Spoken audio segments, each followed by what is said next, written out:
Here with Miami coach Anthony Noreen ahead of this weekend series at RPI, and we'll take some questions. All righty, Coach. Coming off a weekend sweep this past weekend against Ferris State, putting all these new players together, putting all the pieces of the puzzle together, and you had a lot to work with as well. You had deficits on Friday night. You got an early lead on Saturday night, held on. So kind of assessing everything that happened through this first weekend. Yeah, I mean, I think it was overall a culmination of a really good camp and a group of guys that were bought in and stayed together and became a team over the course of that. I thought, they've taken just about everything we've thrown at them, and they've been able to handle it and manage it and do it with the right attitude and language and support for each other. So I thought that was, that part was really good. I think, you touched on it, just being in a bunch of different type of games, where you have to come back from a deficit twice, once going into the third period. You're up late, you give up a goal, and now you got to close it out 5-on-6. The next night you score early, and it's kind of it's an ugly one. I mean, it just is. And you've got to find a way to win different types of hockey games. It was an ugly one. Having said that, what we thought we needed to get better at from Friday to Saturday was we felt we gave up way too many quality scoring chances on Friday, and that's just not what we want to be. And I think 5-on-5 last Saturday was the least amount of scoring chances we've given up, at least by the time I've been here, by far. So I thought we cleaned that part up. Now, obviously, there's some things you'd like to do offensively. Power play gets 2 on Friday. You want to see them get back. So I think there was some good and some teaching from the weekend. And that's in the early going. That stuff is important and how you grow from that, learn from that. The most important thing was just how the group interacted with each other. They're talking the bench. They're talking the locker room. They're talking when we were up. They're talking when we were down. Just the language they used in I guess sticking together as a group. That is the ultimate win. I think there needs to be some expectations in here of good things to happen within this program. There's too much good not to. But as soon as that game ended, now you're on to the next in a really good RPI team that we got to be ready for. And we will certainly talk about RPI here in a moment. Kind of trying to assess everything too. So a lot of offense Friday night, a lot of offensive opportunities for your squad, maybe too many given up defensively. Just the opposite then on Saturday night. So for you offensively, power play, like you were saying, you got a couple on Friday night. How much do you credit Ferris State, I guess, is what I'm talking about? Yeah, I mean, we credit Ferris State for a lot of it. I mean, they were up going to the third period. They earned that on Friday night. They kept that thing. It was 1-0. It looked early like maybe we were going to be able to separate a little bit, and they hung right in there and were able to punch back. And listen, that was a team that it meant a lot to them too. Again, something we learned working with the program this summer is the enemy has a vote. Like, just because you want to win and you had a great camp and you've got a group of guys doesn't mean that Ferris State and RPI and Arizona State and whoever else were playing doesn't mean that they don't as well. So it meant a lot to that group, and there's a lot of pride there too. And again, that's a group that'll win. They're going to win some hockey games. I mean, they were organized, they were well coached, they're physical. I thought their goaltending was very good. I thought their special teams were sharp. So I think a lot of it is, hey, we got better in some areas. Maybe we didn't like some areas we thought we could have been better. But also part of it is, they did a good job in those areas as well. You guys had 21 chances on special teams between power play and PK in the first weekend. I'm sure you wouldn't love to take 5 penalties a game necessarily the rest of the year, but how important was it just to get as many cracks at it in that first weekend and get a lot of video on both sides of your special team? Yeah, I mean, it's something we certainly talked about throughout our quote-unquote training camp, where we knew, early there's new standards. It's no different than why we saw a million centermen. That's the most common question I've gotten. Why were so many guys getting kicked out of faceoffs this week? Well, there's a new standard, and they're trying to instill it right away and hold the guys accountable to it. And same thing for penalties. Now, what I liked about it from the penalty side was one of our big emphasis within our conference, and we talked about was, we want to eliminate those stick penalties, the reaching, the hooking, slashing. There's going to be a real emphasis on that in the NCHC, as there should be. You see it in NHL games all the time, and you want to protect skill, and you want to protect guys' hands and things like that in vulnerable areas. I thought we did a good job in that area of not reaching and not hooking and not taking those type of penalties. The other stuff, we've got to find that line. And we're going to be a team, trust me, with this group, we are going to be a team that has to be on that edge at all times. We just can't go over it.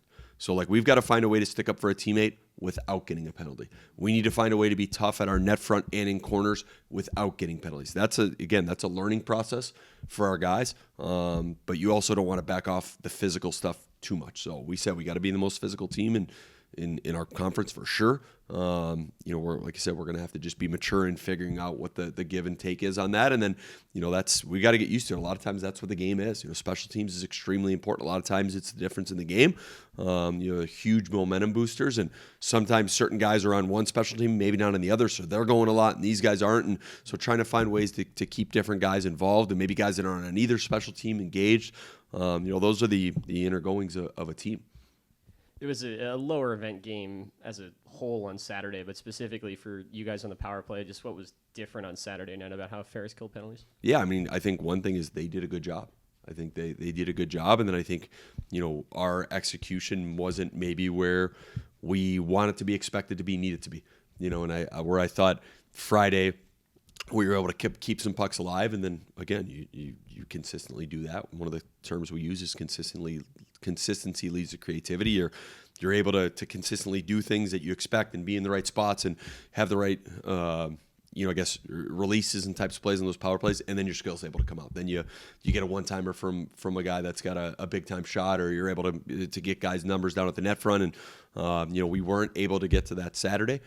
That's something, obviously we know is going to be a major impact on games moving forward. So we'll continue to work on it and, find the right guys in the fight in the right spots. And big part of it too is a mindset. You got to be able to flip that switch quick.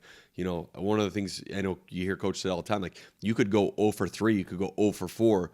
You score on the fifth one, you're 20%. You're a pretty good power play. So you've got to just keep coming at it and keep pounding that rock and do the right things. And we're confident in that group that they'll get going again here. How's the health and recovery of your guys a few days out?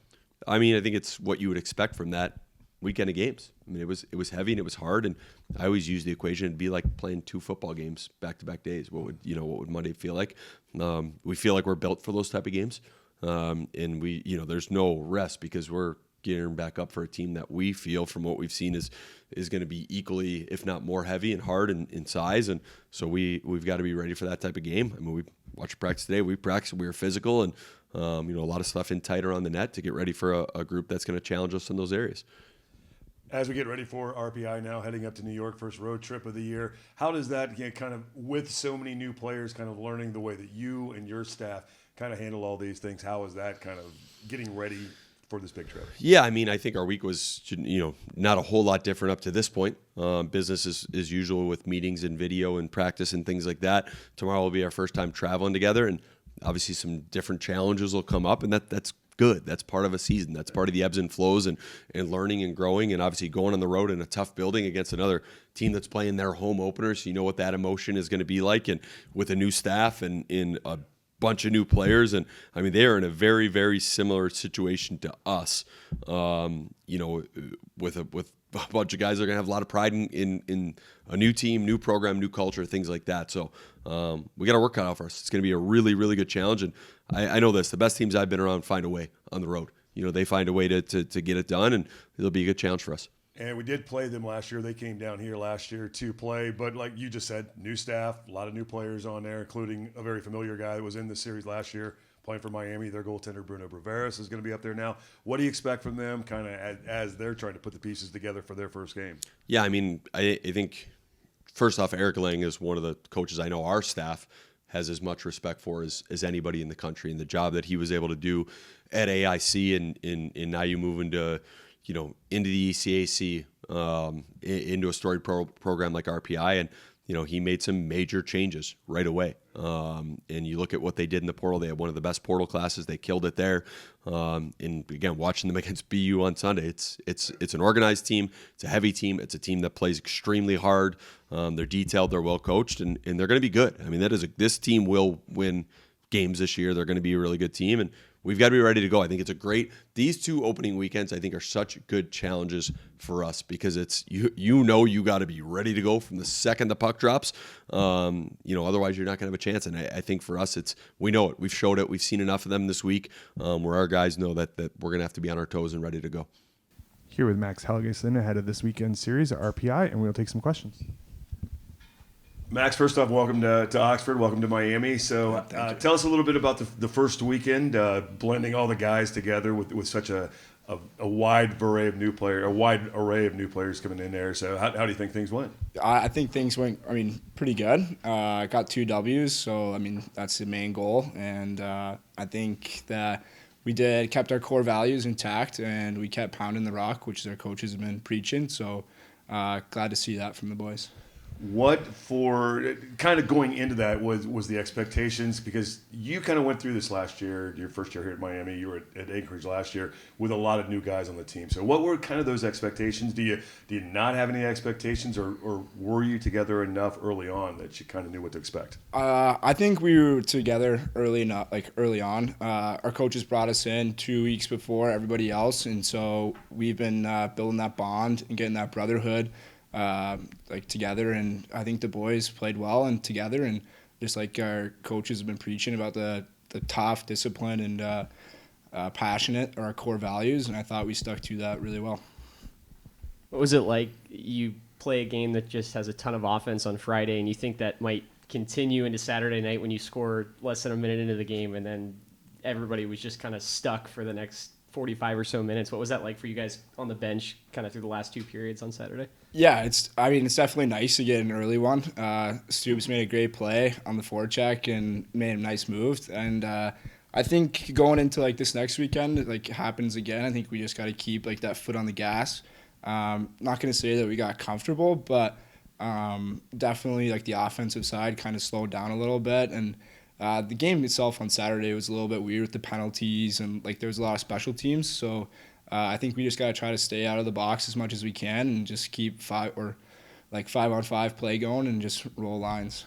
Of course, you guys don't want to take a lot of penalties, which happened a little bit this weekend, but how important do you think it was just to get a lot of time both nights really on both the power play and the PK? Yeah, I think this weekend was great, right? There was a lot of different stuff that we had to battle through, whether it was Friday night.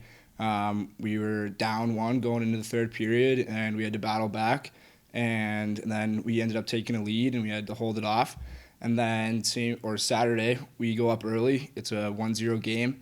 And then it kind of stays a 1-0 game. And then at the end, they score 1, and it's tied up. And a lot of teams could, hockey's a momentum game, right? Whoever's got the momentum is normally, going to be doing pretty well. And I think we stayed pretty even keel. And, it was good learning moments to where we battled back, even though they scored. And our top line went out there and put the puck in the back of the net, and that's kind of all you can ask for.